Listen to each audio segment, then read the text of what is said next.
Assalamualaikum warahmatullahi wabarakatuh. Alhamdulillahi rabbil alamin. Wabihi nasta'inu ala umuri dunya waddin. Wassalatu wassalamu ala ashrafil anbiya'i wal mursalin, Sayyidina wa maulana Muhammadin wa ala alihi wa ashabihi wa tabi'in wa tabi'it tabi'ina lahum bi ihsanin ila yaumiddin wa la hawla wa la quwwata illa billahil aliyil azim. Amma ba'd. Bapak-bapak, ibu-ibu jamaah Masjid Salahuddin rahimakumullah. Ada orang berkata, nek watuk ono tambane, nek watak iku ora ono tambane. Pendapat seperti itu, bahwa tabiat manusia tidak bisa berubah, dibantah oleh Hujatul Imam Muhammad bin Muhammad Al-Ghazali At-Tusi. Argumen Imam Al-Ghazali adalah, seandainya tabiat manusia tidak bisa berubah, maka apa gunanya mau'idhah? Apa gunanya watawassaw bil haqqi watawassaw bis sabr? Apa gunanya nasihat? Oleh karena itu, sebenarnya watak pun bisa berubah. Tentu perubahannya ada yang cepat, ada yang lambat. Perlu proses. Orang malas bisa berubah jadi rajin. Orang sombong bisa berubah jadi rendah hati. Seandainya watak tidak bisa berubah, lalu apa gunanya agama? Jamaah salat asar rahimakumullah.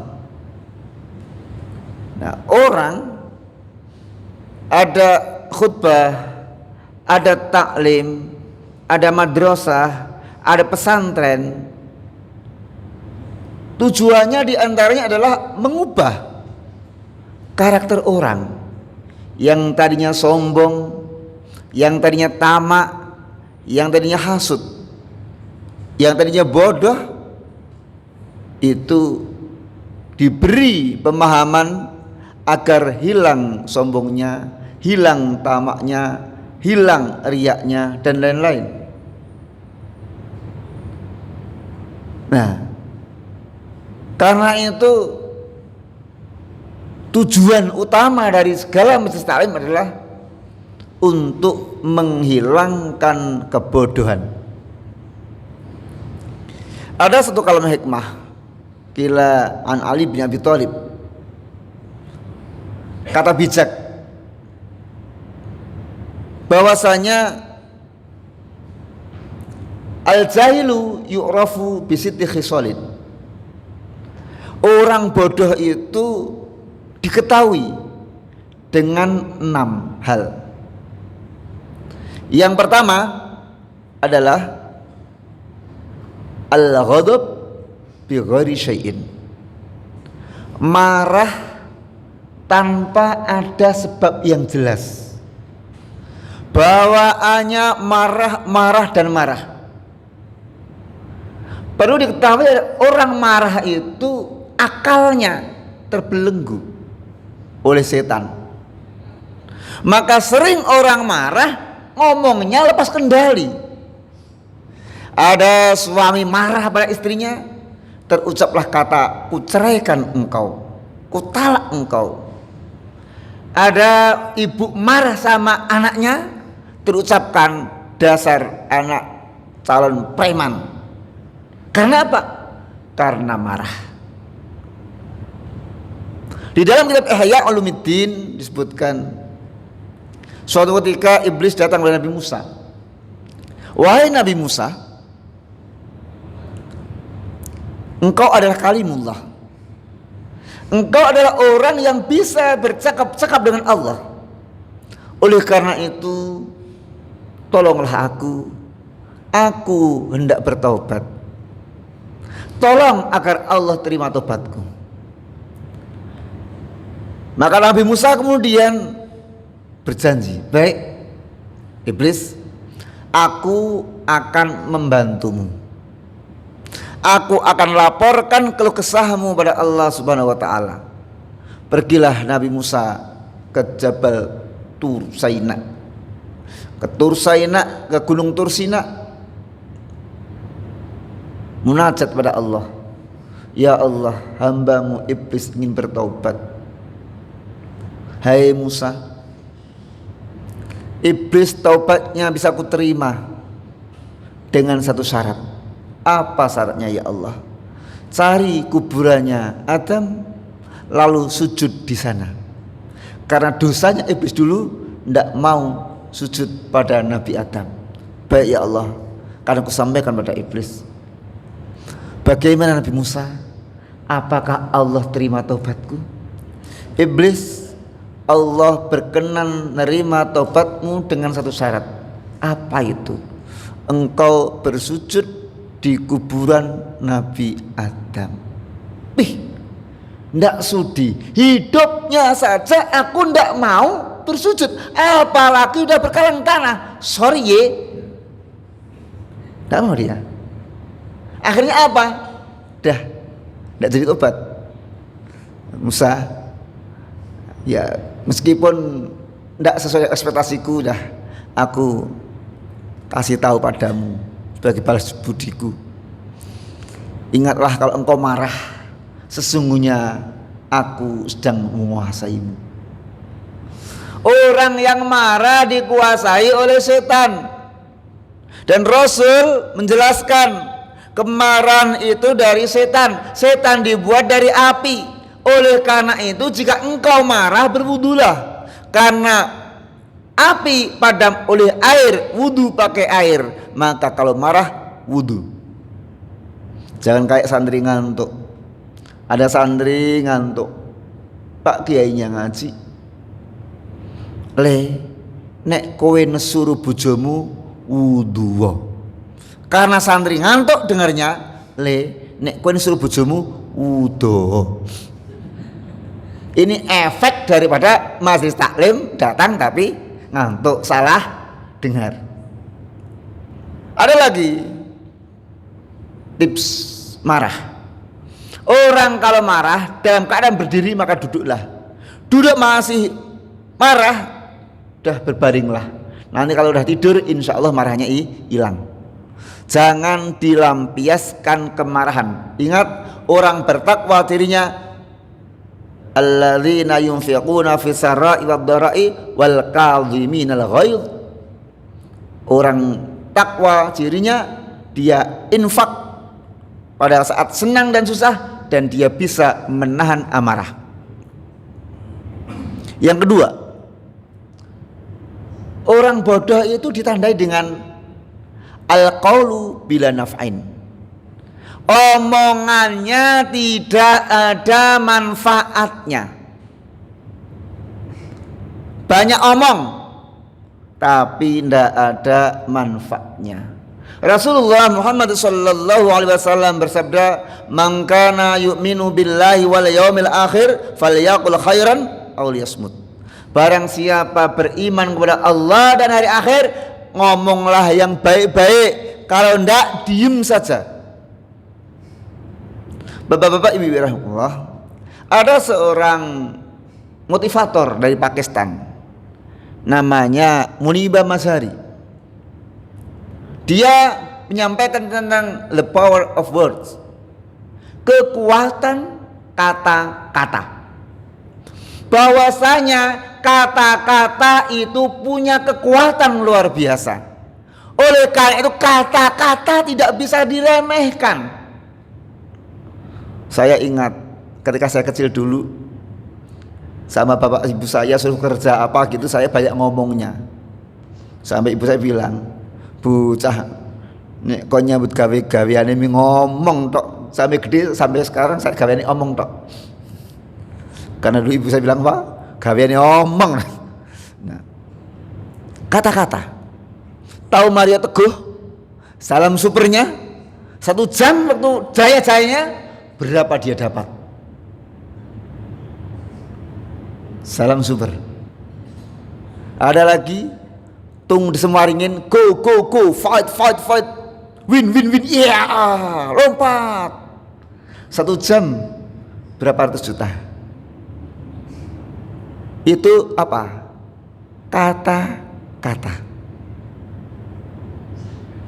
Kata-kata punya power. Orang bisa, dia terobati rasa sakitnya, dia punya motivasi, dia punya kekuatan, dia punya semangat karena mendengarkan kata-kata. Betul? Mendengarkan pidatonya Insinyur Soekarno, semangat patriotisme menggebu-gebu karena dengar kata-kata. Tapi sebaliknya, kata-kata juga bisa menghancurkan hati seseorang. Ada seorang pemuda bilang pada seorang gadis pujaannya, "Oh my dear, I love you." Pray. Satu kata, pray. Sorry ye. Hancur hatinya, berbaring di kereta api, tergilas oleh kereta api. Hanya karena satu kata. Orang punya semangat tinggi, ikut sukses seminar, semangat, pokoknya pulang akan bisnis begini. Satu kata dari istrinya, pret, rangandel, hancur sudah semangatnya tadi. Maka ini kekuatan kata-kata. Maka kalau bisa ngomong baik, omonglah yang baik. Kalau enggak, diam. Orang yang bodoh, orang yang sedang, orang yang pintar, beda bahasa mereka. Orang bodoh dia suka menceritakan aib-aib orang lain. Orang yang sedang dia suka menceritakan peristiwa-peristiwa yang terjadi. Orang yang cerdas dia menceritakan tentang visi dan misinya. Beda. Dari mana? Kata-kata. Maka sabda Nabi, falyaqul khairan, ngomong sing apik, bicara yang baik. Ndak bisa awliyasmu. Jangan ada istilah omong-omong, Bang Nira ngomong. Bang Nira ngomong Pak Fakih. Ih Bang Nira ngomong loh, tak kandhani. Tanggoku mau bengi padu. Tidak ada manfaatnya. Himatlah dalam kata-kata. Min husni islamil mar'i tarkuhu ma la ya'nihi. Di antara bagusnya Islam seseorang, dia tinggalkan apa yang tidak bermanfaat. Yang ketiga, sampai jam 4. Kalau tidak selesai, ngundang lagi. Adalah al-atiyah fi ghairi maudhi'iha. Memberi tapi tidak pas, tidak tepat. Pemberian kita itu punya efek loh. Ada orang mau bakar pasar, mampir ke rumah jenengan, minta korek api, jenengan beri, nggo mas, nggo ngobong pasar, ya kono diobong bendong ibadah raming dodolan baik, dibakar itu pasar. Rp1.000 nilainya yang Anda berikan, tapi merusak perekonomian orang sekitar. Namanya memberi tidak pada tempatnya, memberi modal untuk berjudi, tidak tempatnya. Maka ariflah, bijaksanalah dalam memberi. Jawatan lomo. Bapak-bapak pernah lihat dangdut enggak? Enggak pernah. Alhamdulillah. Di dangdut itu ada istilah nyawer. Tahu nggak nyawer nggih? Nyawer. Dung tak 100.000. Itu uang 100.000 kalau masuk kotak infak 100.000 kalau untuk beli mushaf Quran untuk dibaca anak, 100.000 kalau untuk beli Iqra, beli Qiraati, beli Yambu'a, itu bisa membantu minterkan anak, mensolehkan anak. 100.000 ada anak ngaji, belikan satu kitab kecil namanya Safinatus Shalah, cara sholat, anak jadi bisa sholat. Hanya 100.000, 10 kitab, 10 anak bisa sholat, belum besok bisa ngajari orang lain.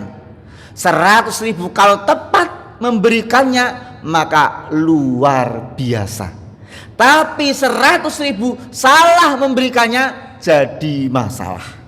Maka pintar-pintarlah, bijak-bijaklah dalam memberi. Saya ini penulis, punya teman saya orang kaya, punya anak. Saya datang, anaknya masih kecil waktu itu, tak kasih buku tulisan saya. Harganya paling tidak sampai 10.000, 5.000 sampai 10.000 lah. 2-3 judul kasihkan. Apa kata orang tanya? Terima kasih Ustadz, bagus sekali bukunya gitu. Coba kalau saya kasih anaknya itu uang 30.000, itu pelecehan itu. Orang mobilnya bagus, rumahnya bagus, nyolenya 30.000, nggak pas. Saya balik. Saya punya temen orang ekonomi kekurangan, tak kasih buku sama tak kasih uang, mending uangnya kasih buku. Ini buku gue bungkus bubur, ini buku judulnya Tata Cara Sholat, disobek-sobek gue bungkus tempe. Maka kadang-kala bapak-bapak, ibu-ibu zaman dulu beli tempe bungkus kertas dan daun pisang, syarat sholat, dalil bersuci. Kenapa? Memberi pun harus tepat. Apa yang kita berikan, pada siapa kita berikan, kapan kita berikan. Yang keempat, orang bodoh itu tidak bisa membedakan kawan dan lawan. Bahaya sekali ini. Bedakan musuh dan teman tidak bisa. Sehingga apa yang dilakukan? Dia melawan kawan sendiri, memusuhi kawan sendiri, dan berkawan dengan musuhnya. Siapa kawan kita? Siapa musuh kita? Kawan kita adalah mukmin. Innamal mu'minuna ikhwah. Sesungguhnya orang beriman bersaudara. Mereka saudara kita, mereka kawan kita. Meskipun 01, 02, 03, dah selesai coblosan, selesai. Siapa yang menang kita dukung, meskipun mungkin bukan yang kita coblos. Selesai. Kenapa? Saudara kita. Saya kemarin juga caleg, Pak. Pemilih saya lumayan, 10 dari sekian ratus satu RT saya. Jumlah keluarga saya itu lebih dari 10. Itu pun yang milih cuma 10. Yang milih orang lain yang kasih uang. Gimana? Ya sudah, tidak apa-apa. Orang butuh ekonomi kok. Kan aku tidak kasih apa-apa. Tidak apa-apa. Dendam, enggak. Masih saudara saya. Bahkan mungkin istri saya dan anak saya mungkin tidak pilih saya juga bisa juga. Bisa juga. Karena mereka tidak ingin bapaknya jadi anggota dewan. Capek kayaknya. Main-main. Nah ini kawan kita, siapapun, selama dia itu Allah Tuhannya, Muhammad nabinya, Ka'bah kiblatnya, Quran kitab sucinya, maka dia saudara kita seakidah, seiman. Dan selama Indonesia tanah airnya, maka dia saudara kita sebangsa dan setanah air. Lalu siapa musuh kita? Musuh kita dua. Satu, hawa nafsu. Dua, setan. Wa khalifil hawa wa syaitana wa'sihima. Kata Imam Busiri dalam budahnya, Selisilah, lawanlah hawa nafsu, lawanlah setan, bangkanglah keduanya. Maka aneh jika orang Islam memusuhi orang Islam. Orang beriman memusuhi orang beriman hanya karena beda organisasi, hanya karena beda partai politik, hanya karena beda paslon. Dan aneh kalau kita berteman dengan setan, berteman dengan hawa nafsu. Wa ma ubarri'u nafsi innan nafsa la'ammaratun bisu'i illa ma rahima rabbi. Aku tidak membebaskan nafsuku, sesungguhnya nafsu itu sungguh menyuruh kepada perbuatan buruk kecuali yang dirahmati oleh Tuhanku. Yang kelima adalah ifsha usir. Orang bodoh itu suka mengumbar rahasia. Apa yang tidak semestinya dikatakan. Ada 2 hal atau ada 3 hal yang penting kita rahasiakan. 1, rahasiakanlah amal-amal solehmu, jangan dipamerkan. Rahasiakan amal soleh, tidak usah dipamerkan pada setiap orang.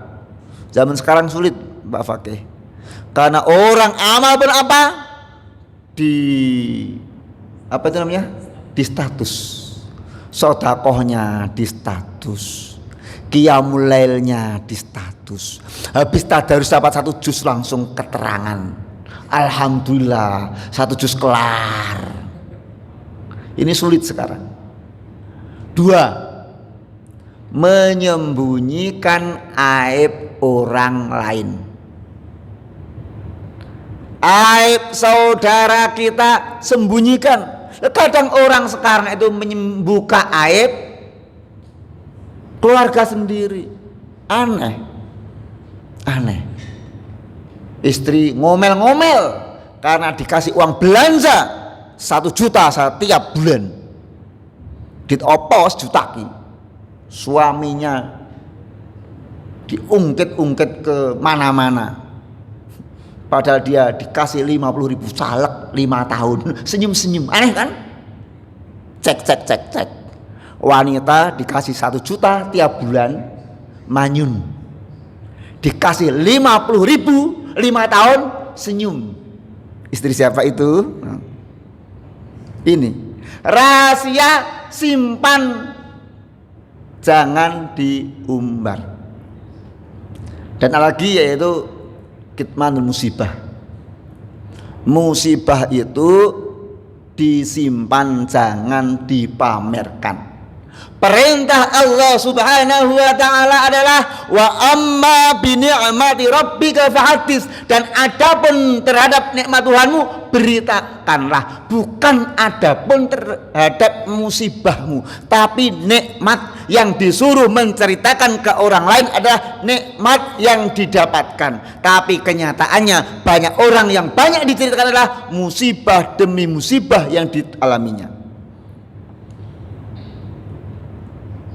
Dan yang terakhir, orang bodoh itu ditandai dengan asiqoh bikuli ahadin. Dia percaya pada tiap orang tanpa seleksi.